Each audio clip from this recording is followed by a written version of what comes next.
लगता है यूक्रेन और रशिया में कौन सही है? रसिया। क्यों? आप मेरे दुश्मन को मेरे सिधाने ले आके बैठाइएगा, हम क्या करेंगे? विरोध करेगा कि नहीं करेगा? ऑब्वियस बात है। नाटो का आर्टिकल 5 कहता है कि नाटो की कोई भी कंट्री रहेगी वहां नाटो की आर्मी की पूरी डायरेक्ट एक्सेसिबिलिटी रहेगी। आप बैठा के वहां ले आएंगे रसिया को? भाई तुम्हें डेवलप करना है, करो। यूरोपीय यूनियन में गया, कहां इसने अटैक किया है? बिना मतलब का उसको कहां से जाएगा? और नाटो का मतलब क्या बनता है आज के डेट में, जब वर्ल्ड यूएनओ हाई है, यूएनओ कहता है कि हम थर्ड वर्ल्ड वार होने नहीं देंगे। ये 32 कंट्री मिलकर कहते हैं अगर हमारे पे किसी ने मारा हम सबको मिलकर मारेंगे। क्या मतलब बनता है? नाटो का तो होना ही नहीं चाहिए दुनिया में।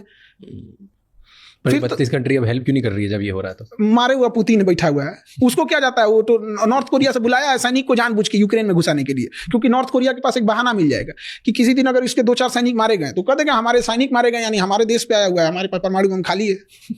वो जानबूझ के लाया ना कि उसके पास एक और फ्रंट खुला रहे। और जब से ट्रंप आए हैं तब से तो यूक्रेन और कमजोर हो गया।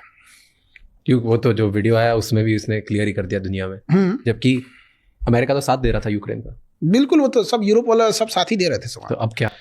अब समेट लेगा डोनबास को और ये वाला रीजन को। उसने पहले फ्री इंडिपेंडेंट स्टेट घोषित कराएगा, उसके बाद से फिर करा देगा कि भाई मेरी इकोनॉमी उतनी अच्छी नहीं है, हम यूक्रेन से टूट तो गए लेकिन फिर हम रसिया में मर्जर चाहते हैं। रसिया में मर्जर हो जाएगा, जैसे क्रीमिया हुआ वैसे डोनबास हो गया, डोनेस्क हो जाएगा, मर्जर हो जाएगा। और उस एरिया में रसिया ने जितने भी फाइनेंशियल लॉसेज हुए, जितना उसका पैसा खर्च हुआ है, उस एरिया में इतने मिनरल्स हैं, उससे उसकी रिकवरी हो जाएगी।